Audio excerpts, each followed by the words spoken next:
Hi, my name is Megan. Welcome to Calvary Kids Online. Why don't you guys stand up and worship with us today?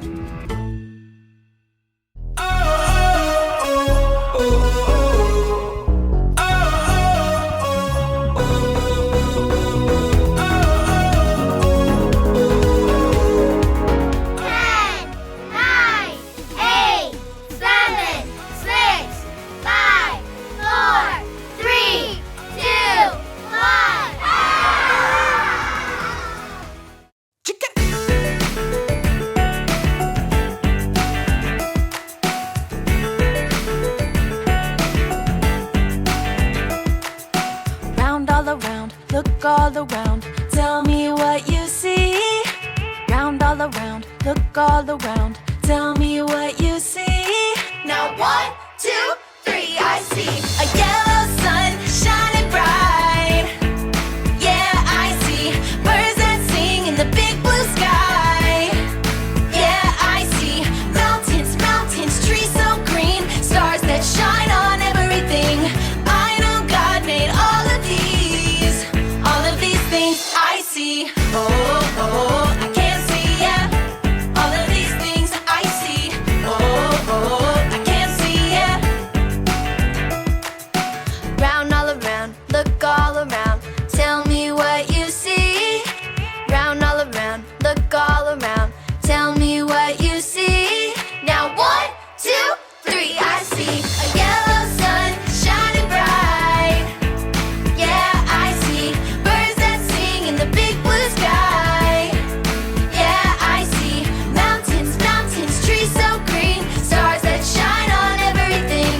I know God made all of these things I see. Oh, oh, I can't see, yeah.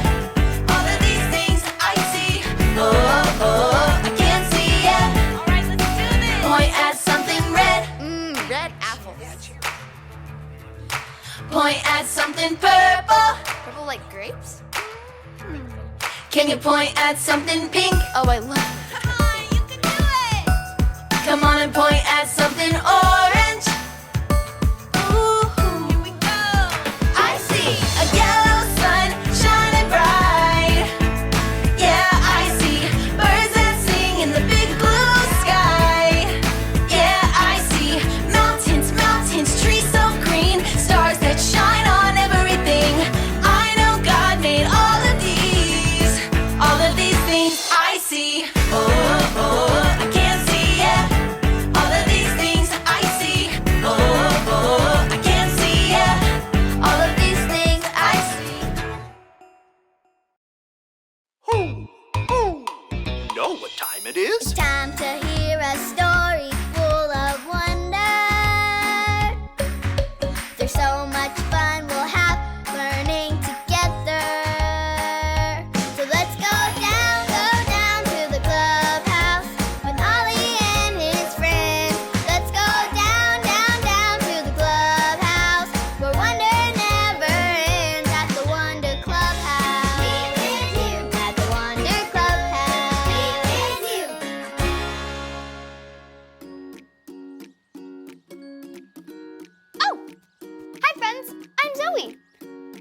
just got back from a giant scavenger hunt all around the neighborhood. We found rocks, birds' nests, flowers, and bugs, and so many more things. I don't want to forget any of it. I know, I can make a book with pictures of everything we found. There was this rock that was super shiny. Wow, so shiny. Oh, and we saw a centipede that had so many legs.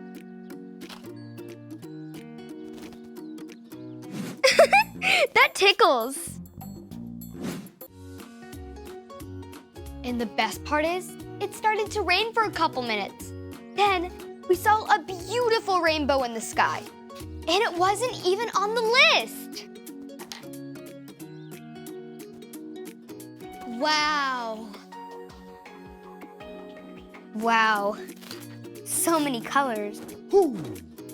It's Ollie! Hello, Zoe. Who? Looking at all that you found, are you? Hi, Ollie. I sure am. We found so many amazing things on the scavenger hunt. I want to sit down and remember them all. Stopping to rest is good. It's true. I know someone who looked at all that he made, too. Listen to this story. Just follow me through. Follow me through, follow me through, who? Ollie's got a Bible story for me and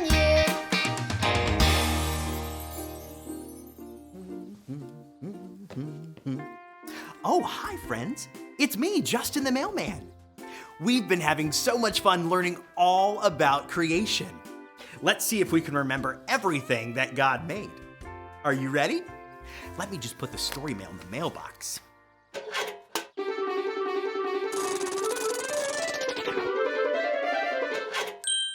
Okay, so let's start at the beginning.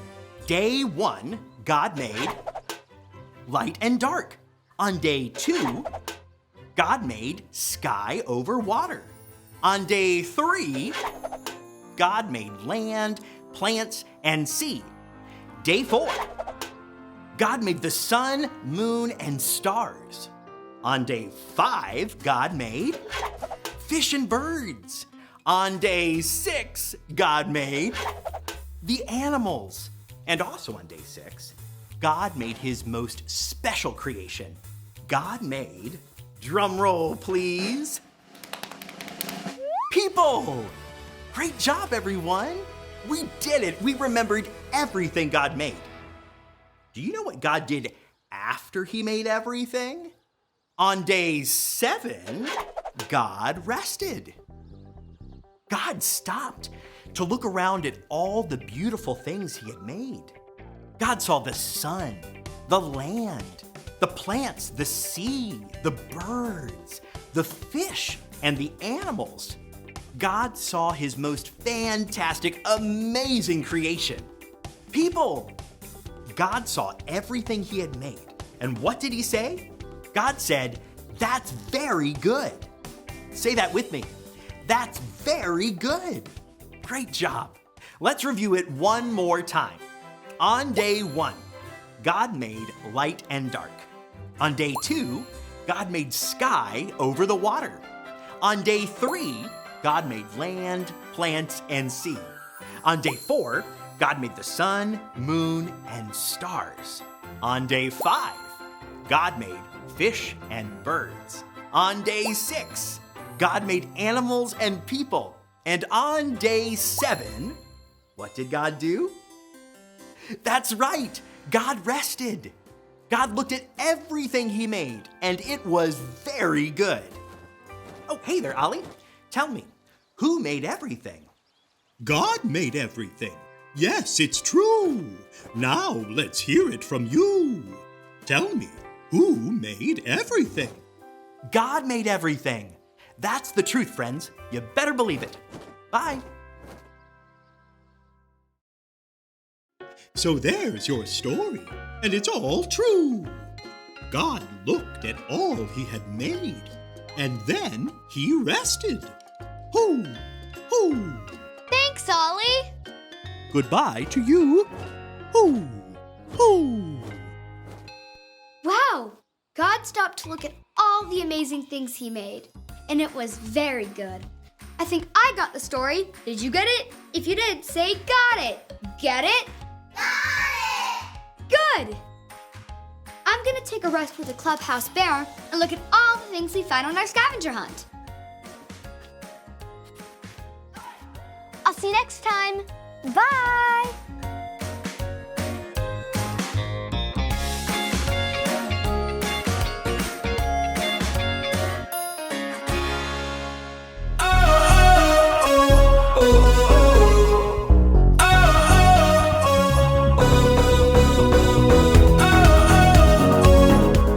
God saw everything he had made, and it was very good. Genesis 1:31. God saw everything he had made, and it was very good. Genesis 1:31.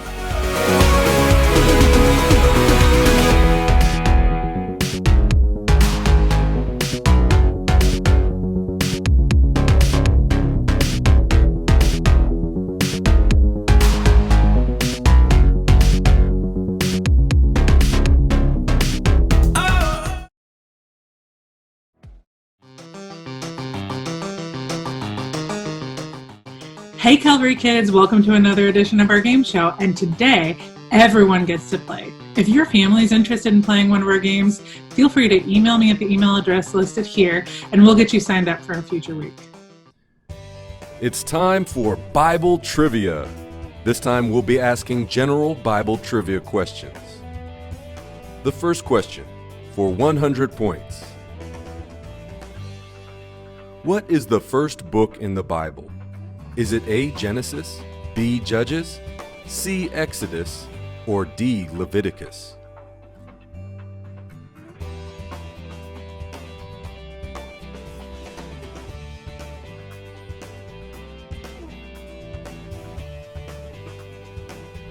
The first book in the Bible is Genesis.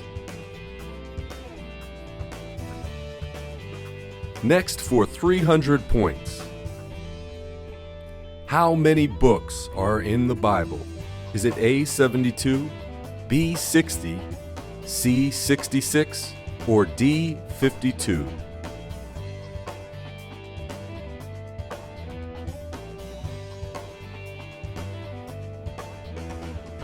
That's right, there are 66 books in the Bible.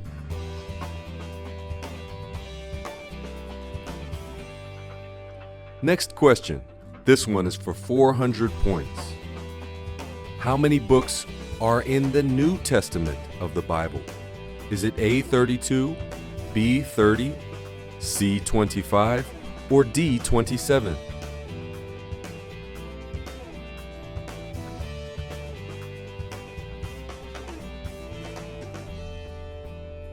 There are 27 books in the New Testament of the Bible.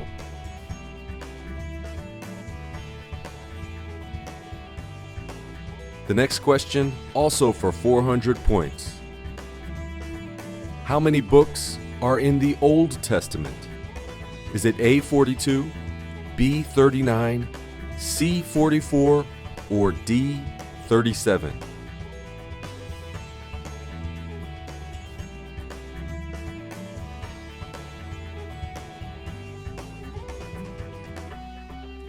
There are 39 books in the Old Testament of the Bible. The next question for 1,000 points. What is the longest book in the Bible? Is it A, Psalms, B, Proverbs, C, Numbers, or D, Song of Solomon?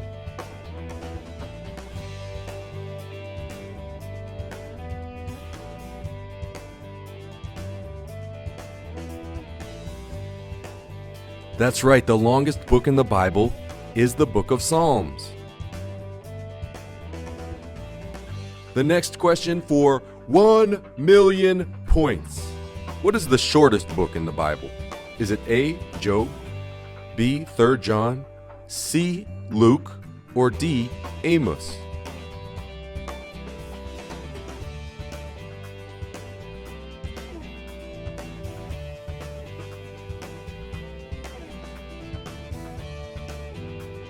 The shortest book in the Bible is 3 John. The next question for 1 billion points. Which gospel is written by a doctor? Is it A. Matthew, B. Luke, C. John, or D. Mark?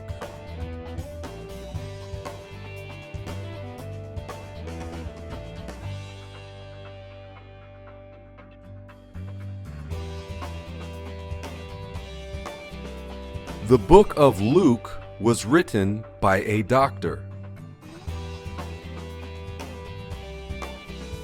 The next question for just 4 points. What does Genesis mean? A. Origin, B. Creation, C. 7 days, or D. In the beginning?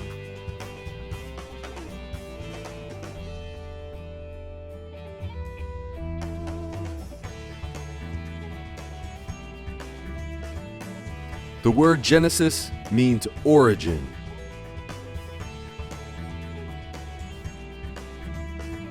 Next question for infinity points.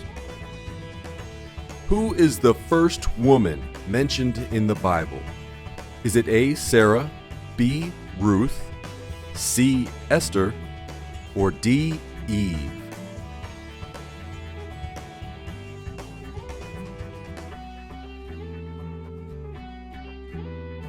The first woman mentioned in the Bible is Eve.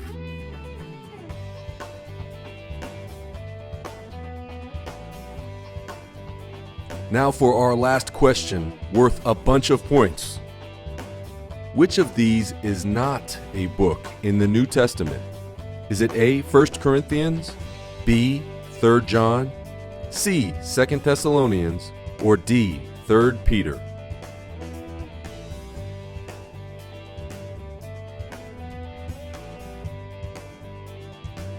Third Peter is not a book in the New Testament.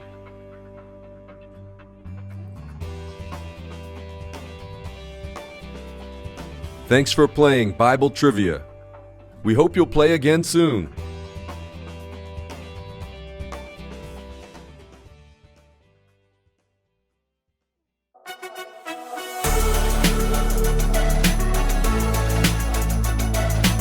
Happy birthday to you. Happy birthday to you.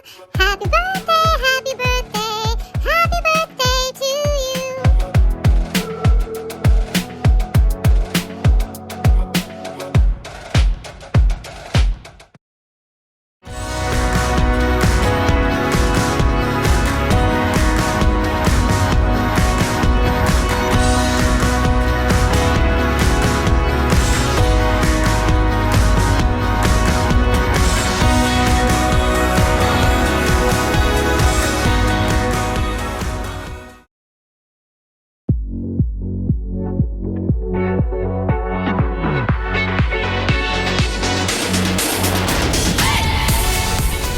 Everyone is part of a bigger story. It's a bigger story than you can imagine. It's a big story about a really big God. Discover the story that shows you the character of God.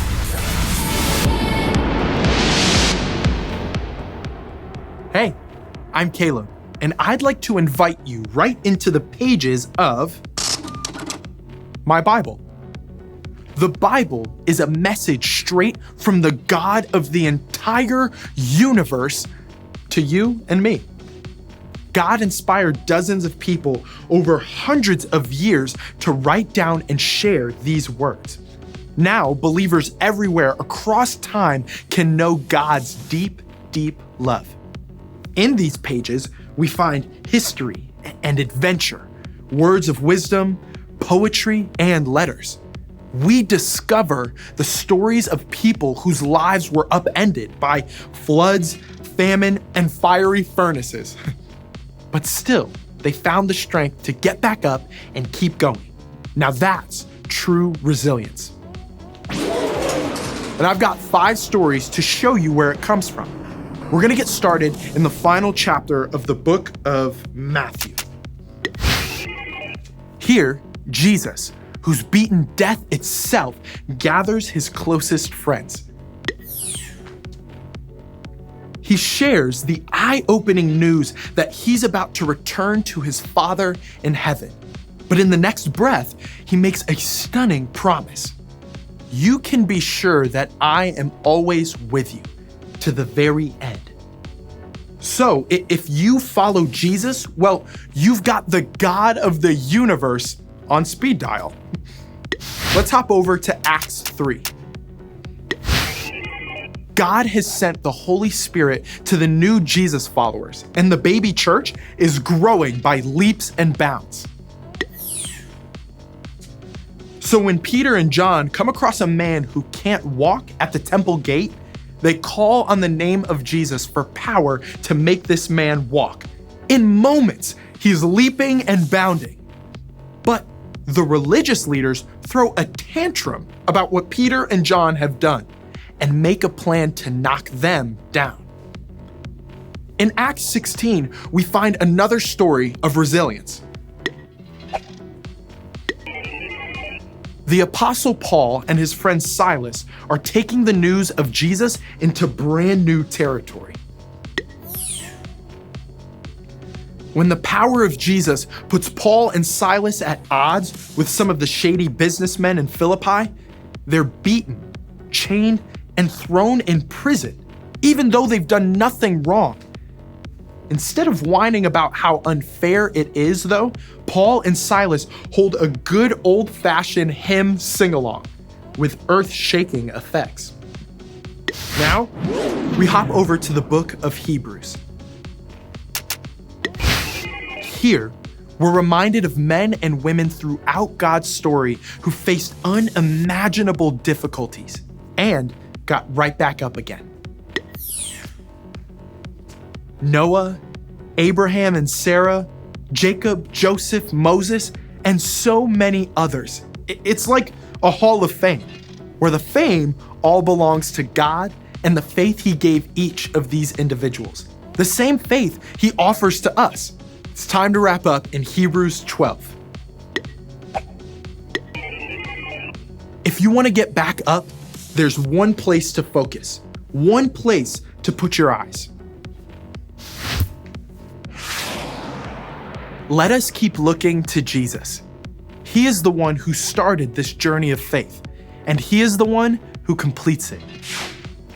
We all get knocked down, but when you follow Jesus, you can trust him to lift you up. You can trust that his joy is your strength. That's the source of true resilience. And I can't wait to see how it shows up in you and me.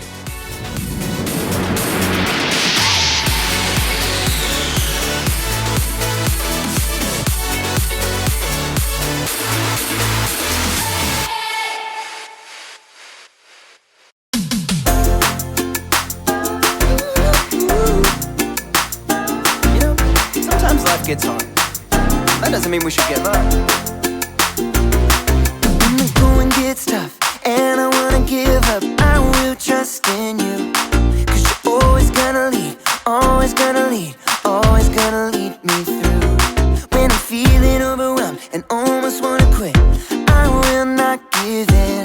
'Cause you're giving me strength, the strength to start again. Sing it, everybody. Come on, let's keep going. Ooh, ooh, ooh, ooh. We're never gonna give up, no. Oh, everybody. Come on, let's keep moving. Yeah. Ooh, ooh, ooh, ooh. We're never gonna give up, no. Never gonna give up. Never gonna give up. Never gonna give up.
Erica, and I'm here to talk to you about resilience. Resilience is getting back up when something gets you down. Whee! So, if you get knocked down in this obstacle course I call life, you can bounce back. That's why I'm bouncing here today, so I can show you that it's possible to keep on bouncing no matter what life throws at you. Wah! Still bouncing. Nothing's gonna stop me now. Ooh, ice cream truck. Okay, now nothing's gonna stop me. Oh wait, I need this for balance. Oh no. Oh no. Okay, wait, no. Whoa! Okay. No more distractions. No more mistakes. I am in it for the long haul for sure this time. Nothing's gonna keep me from bouncing.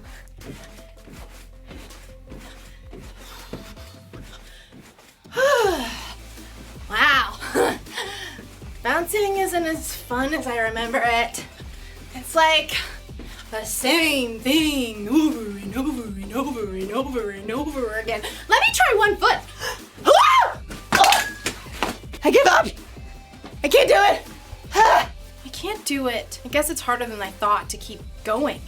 I just can't seem to focus on bouncing. Although, as you'll see in today's story, maybe there's something better to focus on. No. Focus. See you in a bit. The Bible. It's 66 books of history, stories, letters, and poetry that fit together to form God's one big story. The epic adventure of how He created us and loves us so much that He made a way to rescue us. As we travel through the Bible, from Genesis to Revelation, we discover people who met God and found their lives changed forever.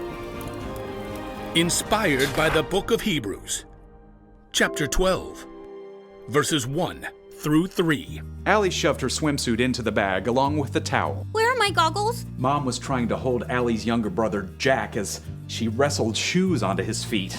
Check the laundry room. You dumped your swim bag there. Dumped your swim bag there. Dumped your swim bag there. I get it already. Allie. I know, Mom. It's just what Jack does. Dumped your swim bag there. Allie bit her lip to keep from snapping back and ran to the laundry room. It was her biggest swim meet of the season, but Dad was on a business trip and Mom had snagged some big appointment for Jack with some new doctor. Grandpa will be here in 2 minutes to pick you up. I'm putting Jack in the car. Good luck with that. Allie snagged her goggles and threw them in her bag. Of course, Jack was melting down again. This new doctor's appointment wasn't part of his regular routine. No one cares about my routine. Allie lugged her swim bag out the door to see Grandpa's beat-up Jeep behind Mom's minivan. Mom was trying to strap Jack into a seat, but he was flailing and flapping his hands. Rex, Rex, Rex, Rex, Rex, Rex, Rex, Rex. Rex Rex was one of Jack's gazillion toy dinosaurs. He spent hours lining them up and he could recite all of their names, pterodactyl, ichthyosaurus, and yet he couldn't manage a simple hello. Allie, could you run back in and grab Rex Rex? No, wait, I'll do it. I've got to lock the door. Mom flew past Allie on her way back in and planted a kiss on her cheek. You'll do great at the meet, sweetie. I love you. Allie waved goodbye to Jack as she passed the van, but he wasn't paying attention. Sighing, she hopped into the Jeep beside Grandpa. Hi, Papa. Hi, Angelfish. All ready to swim? I guess. Allie's mom tore out of the house, carrying Rex Rex, rawr, and made a beeline for the minivan, calling out to Grandpa and Allie. Thanks so much for doing this. It all happened last minute. Grandpa and Allie waved goodbye, and the Jeep backed out. You doing okay? Yeah. Who's this fancy doctor? I don't know. He's some autism expert, and there's usually like a 6-month wait to see him, but Mom got a call an hour ago to come. Well, that's good for Jack, right? Is it? I mean, he's already going to speech therapy and occupational therapy and play therapy, and I thought he was supposed to get better or something, but they did that big evaluation thing last month, and now Mom says Jack has autism. And it doesn't get better. It's just the way you are. Well, that sure is a lot to think about. You do some good thinking while you swim, right? I guess, but half the time Mom has to pull me out of swim practice so we can get to one of Jack's therapy sessions. And she's already said if I swim this summer, I'm gonna have to miss a bunch. Sometimes I want my brother to be different. That's awful. I'm an awful person. No, Angelfish, you've been running a tough race. I hate running. All right, swimming. You've been swimming really hard, and you just found out there's no finish line. You're not really talking about swimming, are you? I always said you were the brightest fish in the barrel. Papa. I know it feels like your parents spend all their time and attention on Jack. I guess we all hope that could change, but now it looks like change is going to be more of a 10,000-meter swim instead of a 50-meter sprint. Allie sighed and glanced up at the sparkling blue pool as they pulled into the parking lot of the Y.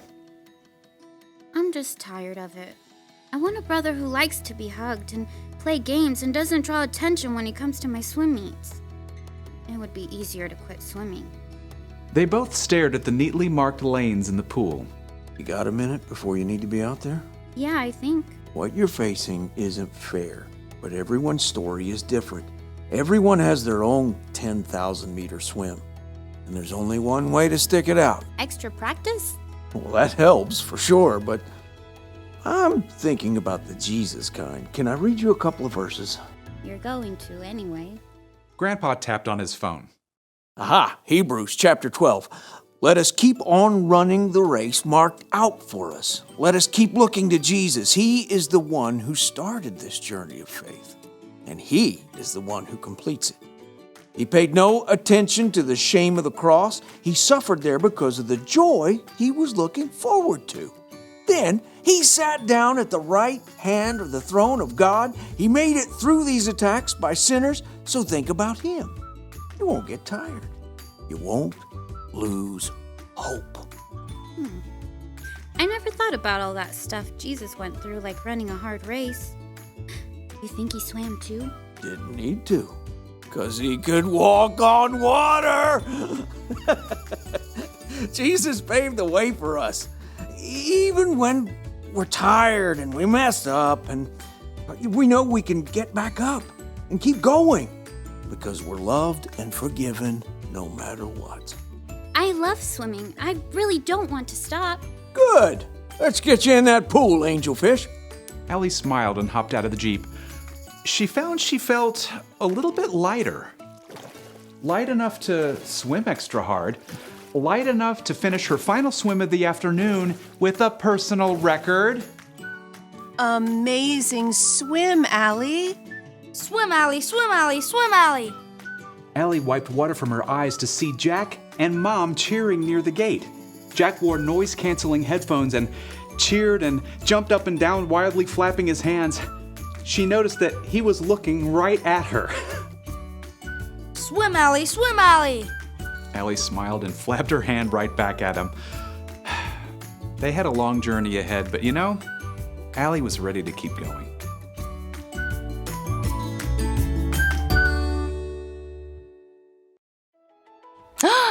Sometimes life isn't easy. You can get distracted by things that don't matter. Sometimes things you don't expect make you stumble. And then there are times you make choices that just aren't wise. You want to keep going, but you can't seem to focus. That's why the writer of Hebrews wrote, "Let us keep looking to Jesus. He is the one who started this journey of faith, and He is the one who completes this journey of faith." Following Jesus can be like running an obstacle course. The goal is to obey God, to love God, and to love other people. You'll mess up along the way, you'll break the rules, you'll say and do things that aren't loving, you'll be selfish, but you can't let your mess up stop you from trying again. Remember, Jesus has already paid the price for all our sins, all our mess ups. When He died on the cross, He did that for you because that's how much He loves you. So whenever you feel like giving up, think of Jesus. The one thing to remember today is this: keep going because of what Jesus did for you. It feels so good to be bouncing again! Nothing's gonna stop me this time! Why do I keep saying that? See you later! Whee! Oh, whoa, whoa, whoa!